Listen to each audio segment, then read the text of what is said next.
RTI 1, la chaîne qui rassemble. Bonjour à tous et merci de votre fidélité à ce programme. 3 points à l'ordre du jour. Ce matin, nous parlerons du cancer, vous le savez. Cela a été dit et redit, c'est la journée mondiale du cancer aujourd'hui. Nous parlerons également de météorologie et notre invité est déjà là. Et avec M. Koupognon-Liban, on parlera donc d'architecture. Voici les différentes articulations de cette matinale ce matin. Merci de votre fidélité et bonjour encore une fois. C'est la société d'exploitation de développement aéroportuaire, aéronautique et météorologique, créée en 1999, qui nous accompagne, pour faire court, c'est simplement la Sodexam, qui nous accompagne ce matin, représenté ici par M. Ferdinand Eclou, chef de service prévision, donc à la dite structure. Avec lui, nous allons parler un peu de ce qui se passe, le temps et encore le temps. Alors, l'harmattan on avait une saison, enfin on a connu l'harmattan, c'était décembre et tout. Et puis, il y a eu une période de pluie, pas très longue, et brutalement, on a revu l'harmattan. Oui. Alors, donc, on se pose des questions. C'est vrai que cette fois-ci, à la différence de ce qui était en décembre, on n'a pas de vent sec avec la poussière et tout, mais on a quand même la présence de cet harmattan. On a des vents secs, mais pas de poussière, voilà, à la différence de ce qu'on avait connu en décembre. Alors, qu'est-ce qui se passe? Il est là ou il n'est pas là, l'harmattan? Bonjour et merci d'être là. Bonjour madame, merci. En fait, je dirais tout simplement que l'harmattan est toujours présent sur nous. La différence, c'est que cela va dépendre tout simplement de l'intensité de cet harmattan. Mais sinon, lorsqu'on regarde les normales climatologiques en Côte d'Ivoire, on a l'harmattan dès la fin décembre et ce, jusqu'à la mi-février. Donc, quand on commence fin novembre, vous avez déjà des prémices de l'harmattan sur la Côte d'Ivoire. Et cet harmattan va se prolonger jusqu'en période de mi-février. Ce que nous avons eu... Qu'est-ce qui s'est passé? Il arrive qu'on ait des pluies pendant les périodes d'harmattan, et ce, sur les régions du littoral. Seulement? Oui, le plus souvent. C'est vrai qu'il peut y avoir quelques perturbations atmosphériques qui peuvent générer dans les régions nord des pluies. Mais ce ne sont pas des pluies qui seront liées à ce que nous appelons des systèmes pluvieux orageux organisés. C'est-à-dire pour les profanes, tout simplement des orages. Okay. Ça veut dire pendant cette période, vous n'entendez pas de coups de tonnerre. Ça veut dire que les pluies que vous avez ne sont pas des pluies qui sont convectives. Par pluie convective, il faut voir pluie liée à des grands développements comme ceux des orages. Alors, donc, on ne devrait donc pas être surpris. C'est normal ce qui se passe. Oui, c'est normal. On ne devrait pas être surpris. Parce que lorsqu'on prend les statistiques, les normales climatologiques nous montrent que de décembre jusqu'en février, il arrive que sur les régions du littoral, on ait quelques précipitations. C'est exactement ce qui est en train de se passer actuellement. Ces précipitations peuvent avoir des intensités qui sont parfois fortes. C'est ce qui inquiète un peu les profanes.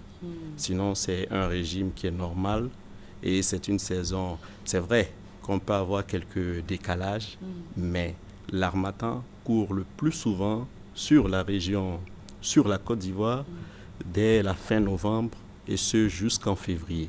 Mi-février, on va dire. Oui, mi-février, avec parfois un décalage d'1 ou 2 semaines. Parce que on pourrait tirer jusqu'au mois, jusqu'à la fin du mois. Oui, quelquefois, puisqu'il s'agit ici des mouvements atmosphériques. Il peut toujours avoir des perturbations extérieures qui peuvent se glisser dans ce que nous appelons la normale de la région. Donc, il faut en tenir compte. C'est pour cela que vous ne pouvez pas vraiment donner avec précision la date de fin de tels phénomènes qui ont de grandes envergures. On reviendra aussi sur la précision, parce que certains vous reprochent, vous, météorologues, souvent d'annoncer des choses qui ne viennent pas. On en parlera juste ensuite de notre entretien. Mais j'aimerais qu'on fasse la différence entre ce qui se passe le matin dans cette période.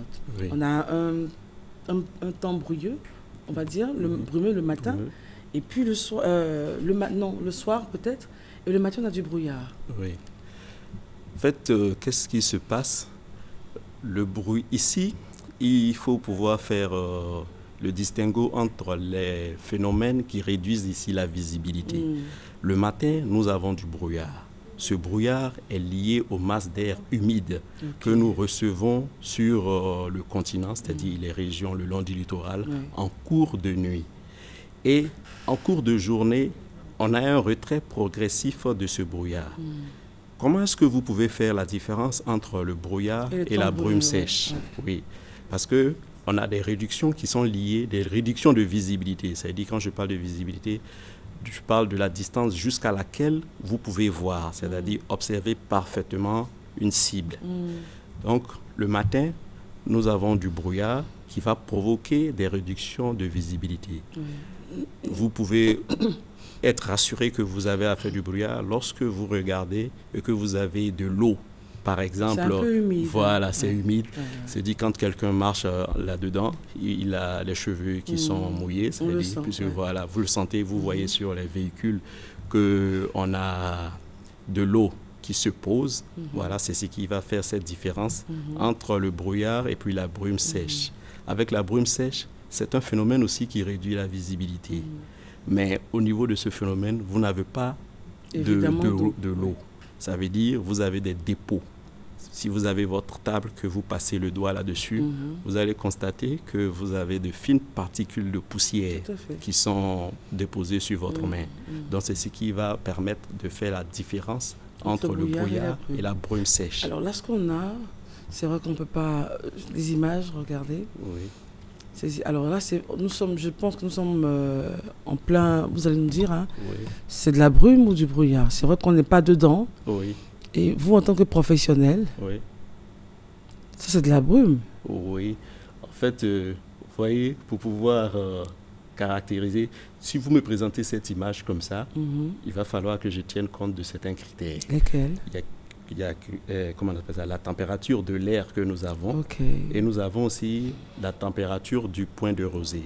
Par température du point de rosée, il faut voir une température que lorsque, en cours de nuit, nous avons un refroidissement de la température de l'air jusqu'à atteindre cette température, nous avons la température du point de rosée. C'est à partir de ce moment que vous voyez, par exemple, la rosée se poser sur les plantes et autres. Voilà. Mais en regardant cette image, pendant cette période où nous nous trouvons, il s'agira de la brume sèche. Parce que je regarde, la visibilité est quand même assez bonne. Mais, voilà, assez bonne. Mais lorsque on se décale peut-être vers les régions proches des surfaces océaniques ou bien des surfaces d'eau, il peut y avoir un petit microclimat qui peut venir influencer ce que vous avez comme mesure. Donc le plus souvent, les météorologistes ne vont pas donner la réponse comme ça. Quand il s'agira d'observer de tels phénomènes, ils verront s'il y a dépôt pendant cette période, lorsque j'ai de tels phénomènes sur moi, qu'il y a dépôt, il s'agira de la brume sèche, donc de l'harmattan. Mais lorsque vous avez ça, qu'il n'y a pas de dépôt, et que vous sentez que votre atmosphère est humide, je dirais qu'il s'agit maintenant de la brume humide. Parce parce que ces deux phénomènes, la brume humide est un peu différente du brouillard. Ça va dépendre tout simplement de la distance jusqu'à laquelle vous pouvez voir. Avec le brouillard, on voit en dessous de 1 km. C'est-à-dire une cible, vous ne pouvez la voir lorsque vous avez du brouillard. C'est-à-dire la visibilité va varier en dessous de 0, je dirais, à 1 km à peu près. Et lorsque vous avez affaire à de la brume sèche, la visibilité va varier de 1 km à 5 km environ. C'est ce qu'on observe pratiquement là. Mais ça aussi, ça peut être lié à la brume humide ou à la brume sèche. Donc, vous allez toujours regarder d'autres paramètres pour être sûr que vous avez affaire à de la brume humide ou à de la brume sèche. D'accord. Voilà. Alors, donc, pour l'instant, nous sommes toujours dans la période de l'harmattan, qui pourrait finir en mi-février, vous avez dit vers le 18, ou à la fin du mois. C'est vrai que ce n'est pas très clair. Voilà. Parlons donc de clarté. Venons à ce point assez important de vous, météorologues, qui souvent annoncez des choses qui n'arrivent pas. C'est pas de votre fait, vous n'êtes pas maître du temps, mais en même temps, on se dit que si vous avez dit qu'il doit pleuvoir, évidemment, bon, il devrait pleuvoir puisque vous avez tous les paramètres pour juger et pour être sûr de ce que vous annoncez. Oui, mais le plus souvent, je dirais que c'est l'œil profane qui tient de tels propos. Oui. Mais on constate enfin, bon, non, oui, d'accord, mais en même temps, Oui. ils ont peut-être annoncé qu'il allait pleuvoir, il ne pleut pas. Oui, c'est Donc, normal. Les faits sont là. Oui, les faits sont là, Ouais. certes, mais c'est parce que la pluie est un paramètre extrêmement variable. Lorsque, par exemple, vous avez quelqu'un qui se déplace de Port-Bouët vers le plateau. À Port-Bouët, où il est, il ne pleut pas. Il arrive au niveau de Koumassi, il pleut. Il dépasse Koumassi, Marcory, il ne pleut pas. Il arrive au plateau, il pleut. Donc, dans les différents bulletins météorologiques que nous faisons, nous disons le plus souvent, nous allons avoir des pluies par endroit. Le terme est vraiment spécifique. Donc nous, on ne retient Oui, pas par endroit. Par endroit. Ça veut dire, parce que cela aussi va dépendre des saisons. Pendant certaines saisons, vous allez avoir des pluies qui sont vraiment généralisées. Lorsque le météorologiste va dire qu'il pleut au niveau d'Abidjan, aucune zone ne sera épargnée par cette pluie.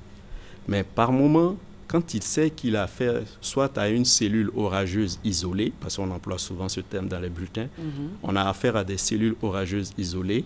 Vous voyez, ces cellules orageuses isolées, lorsque vous les décelez ici, l'image satellite, à proximité de la région d'Abidjan, vous ne pouvez pas donner avec exactitude la zone où cette pluie-là va tomber. Raison pour laquelle vous utilisez le terme pluie par endroit. Et on le constate lorsque nous sommes en déplacement dans les véhicules. Au sein même de la RTI, vous pouvez être arrêté là. Vous regardez dans ce secteur, il pleut. Dans l'autre secteur, il n'y a pas de pluie. Au sein de la RTI. Oui, ça peut arriver. Ah en fait, je prends ça de façon générale. C'est bizarre. Oui, mais pourtant, c'est des choses qui arrivent. Des choses qui arrivent, mais je veux Voilà. dire sur des grandes étendues. Non, pas forcément. Ou, Ça veut dire, vous pouvez être à la limite de la zone de précipitation. Ça veut dire quand vous êtes en train de regarder à l'horizon, vous sentez que vous avez des gouttelettes d'eau qui sont en train de tomber. Le plus souvent, quand vous vous déplacez et que vous regardez à l'horizon, vous vous dites voilà, qu'il pleut. Voilà, c'est ce qui se passe. Raison pour laquelle le plus souvent, les gens disent non, que la météorologie annonce qu'il va pleuvoir. Voilà, les gens sortent avec des parapluies et puis un bon soleil. Oui, non, et à la fois, je dirais tout simplement parce que vous n'êtes pas dans la zone où cette pluie est tombée, donc vous ne pouvez pas dire que ce qui a été annoncé n'est pas bon. Voilà, donc c'est exact. Et le plus souvent, lorsqu'on sera dans les grandes périodes de pluie, vous allez constater que l'annonce qui est passée dans les bulletins météorologiques, c'est vraiment bon. C'est-à-dire, vous pouvez faire confiance à la météo. Dans les périodes de pluie, là, on a, on va dire, un taux de 100% d'exactitude. Oui. Parce que pendant les grandes périodes de pluie, nous avons affaire tout simplement à des systèmes organisés. Par système organisé, il faut voir des grands orages. Et ici, il ne s'agira pas d'une cellule, il s'agira d'alignement de cellules. C'est-à-dire quand on va regarder l'imagerie satellite, on va se rendre compte que nous avons plusieurs cellules orageuses qui sont alignées. Et ces cellules orageuses auront le plus souvent un mouvement d'est vers l'ouest sur la région, sur la Côte d'Ivoire. Donc déjà, quand ces cellules vont apparaître soit sur le Ghana, le plus souvent ces cellules naissent beaucoup plus loin que ça. Elles ont tendance à naître au niveau du bassin, dans la zone des lacs Tchad. C'est vrai que nous avons plusieurs zones comme ça au sein de l'Afrique de l'Ouest qui vont être des foyers précurseurs de ces phénomènes orageux. Donc ces phénomènes vont se déplacer au fur et à mesure jusqu'à aller même vers l'ouest de l'Afrique et finir dans l'océan. Alors pour terminer cet entretien, en tant que météorologue, que pouvez-vous annoncer aux populations sur les saisons de pluie à venir? Oui. Est-ce qu'on aura la grande saison de pluie avec tous ces corollaires ou ça sera quelque chose d'assez calme cette année? Ce que je peux dire présentement avec les études et les statistiques que nous avons, c'est que nous aurons toujours notre grande saison des pluies. mais cette saison des pluies peut venir avec un retard ou une avance. Ça, c'est des choses qui arrivent. Maintenant, un retard ou une avance. Oui, mais nous savons à peu près vers quelle période est-ce que ces grandes pluies-là reviennent. Vous commencez à avoir de grandes pluies à partir du mois d'avril, mais cela n'empêche pas qu'au cours du mois de mars ou même vers la fin février, que vous commencez à avoir des orages. Ici, la différence, c'est lorsque vous allez entendre les coups de tonnerre. C'est-à-dire, là, vous savez qu'on a affaire à une atmosphère qui est vraiment, je dirais, perturbée. C'est pour cela que vous pouvez constater qu'il y a de grandes cellules orageuses qui vont commencer à se développer et à avancer progressivement vers les zones citées. Voilà. Maintenant, ce qu'on peut dire encore concernant les pluies, nous faisons plusieurs bulletins. C'est-à-dire, il y aura des bulletins qu'on va appeler des bulletins journaliers, comme ce qu'on voit à la RTI. Chaque jour, les prévisionnistes vont donner la tendance du lendemain. Et encore des bulletins saisonniers. C'est-à-dire ces bulletins saisonniers vont être des bulletins réalisés sur de longues périodes. Voilà. Vous voyez. Donc, au travers de ça, les météorologistes sont vraiment aguerris avec les nouveaux systèmes que nous avons. Il y a l'imagerie satellite et nous avons de grands calculateurs qui permettent de modéliser les différentes équations de l'atmosphère, en fait, faire tout ce ramassis-là pour nous donner les prévisions concernant les jours à venir. Mais cela, c'est vraiment dû à l'essor informatique. Plus nous avons des calculateurs puissants, cela va aider, avec précision encore. Voilà. Et tout va dépendre de l'échéance pour laquelle vous donnez le bulletin. Lorsque l'échéance est courte, le bulletin a une précision plus grande. Mais lorsque l'échéance devient longue, c'est en ce moment-là que vous pouvez avoir des biais qui peuvent se glisser dans la prévision que vous réalisez. D'accord. En tout cas, merci d'être venu, M. Ferdinand Eclou. Pour terminer. Oui, je voudrais aussi souligner que nous avons aujourd'hui une conférence sur le climat national. Donc, au cours de cette conférence, on va parler du climat de la Côte d'Ivoire et ensuite parler des différents impacts du climat. À travers ces impacts, nous avons des produits météorologiques qui vont permettre aux différentes populations de pouvoir s'aider dans leur prise de décision. Parce que l'objectif premier de la météorologie, c'est d'assurer la protection des personnes et des biens. Et nous demandons aux populations de se rapprocher du service météorologique de la Sodexam. Parce qu'on constate que les gens entreprennent des travaux de construction sans même se baser sur la climatologie, alors qu'ils peuvent Est-ce que les personnes sont informées? Est-ce que vous communiquez assez? Oui, aujourd'hui, nous communiquons beaucoup. C'est l'objet même aussi de ma présence ici. C'est vraiment nécessaire. Hormis votre présence ici, est-ce que vous communiquez? Oui. Vous dites, si vous voulez bâtir, si vous voulez construire, avant de vous engager, venez nous rencontrer. Est-ce que ce message-là passe assez? Bon, c'est vrai peut-être que cela n'est pas fait de façon, de manière, je dirais avec une grande envergure, mais nous le faisons tout doucement et nous savons que nous allons y arriver. Mais ce qu'on peut vraiment recommander, surtout même aux agriculteurs et autres, nous avons ces différents bulletins. Nous avons des bulletins agrométéorologiques qui permettront par exemple aux paysans de pouvoir caler les zones et les périodes où ils vont jeter les grains. Parce qu'il peut y avoir des perturbations qui ne sont pas des perturbations liées véritablement à la saison. Donc le paysan peut jeter ses grains et malheureusement les perdre. Vous voyez, ou bien... Donc il faut forcément se rapprocher de vous. Oui, il est préférable. Dieu merci, vous êtes sur ce plateau, vous l'avez annoncé aux populations. Alors, est-ce que vous avez il y a un service, vous êtes évidemment de ce service-là, vous avez un numéro de téléphone où on peut vous joindre? Oui, il y a le numéro de téléphone de la Sodexam. Sodexam, allez-y. Voilà, vous pouvez appeler. C'est le 20 58 0002. Vous êtes sûr, hein? Attendez que je vérifie. Je vérifie rapidement. Le papier, 20 58. Alors, je rappelle, le temps qu'il vérifie ses numéros de téléphone, le chef de service prévision à la Sodexam, avec lui, nous parlions de comprendre le temps actuel, l'Harmattan, qui finirait, qui pourrait, hein, parlons toujours conditionnel, qui pourrait finir d'ici la mi-février ou carrément on ira à la fin du mois. Monsieur Clou, avez-vous retrouvé le numéro de téléphone? Ça, ce crime-là ne vous sera pas pardonné au bureau. C'est clair. Non. Alors, ce qu'on va faire... Je pense que, non, le numéro, c'est le 2058. Non, prenez votre temps. Regardez les cartes. Nous, ce qu'on va faire, on va rejoindre Judith Assoumou en régie, le temps de recevoir Monsieur Coupeau. Et puis, assurément, donc, vous allez forcément retrouver le numéro. Oui, okay. D'accord, restez en notre compagnie. Merci, allez, madame. à tout à l'heure.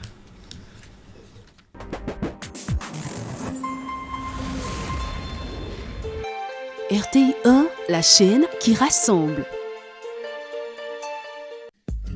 La RTI informe l'ensemble des communautés religieuses que pour toutes leurs annonces d'événements, elles bénéficient désormais de packages de spots à des tarifs spéciaux allant jusqu'à 40% de remise sur RTI 1 et RTI 2. Pour toute information, prendre contact avec l'une des agences RTI Publicité, au plateau à la radio, aux deux plateaux Vallon, à Boaké, RTI Boaké, à San Pedro au sein du centre culturel. Infoline 22 40 12 50. RTI Publicité, la régie proche des annonceurs.